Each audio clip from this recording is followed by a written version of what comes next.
من از همه چیز زدم به خاطر اینکه تو به یه جایی برسی. از جوونیم زدم، از خوشحالیم زدم، از زندگیم زدم که تو به یه جایی برسی. باورتون میشه من حتی الانم اگر میخوام یه تفریح خیلی کوچولو بکنم، احساس میکنم دارم به مادرم خیانت میکنم. میگم اون تو بچگیش تو جوونیش این کارا رو نکرده، خب چرا من الان این کارو بکنم؟ درسشو نخونده که من به یه جایی برسم، پس چرا من الان دارم درس میخونم؟ و این حس خیانت خیلی داره اذیتم میکنه. در واقع احساس میکنم خوشحالی من یعنی غم مادرم. این چیزی که الان دیدید توی روانشناسی بهش میگن والدگری معکوس.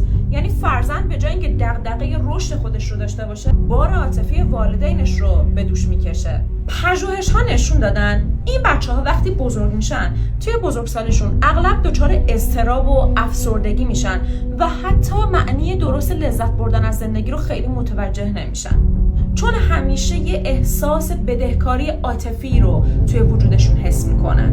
مادر بودن یعنی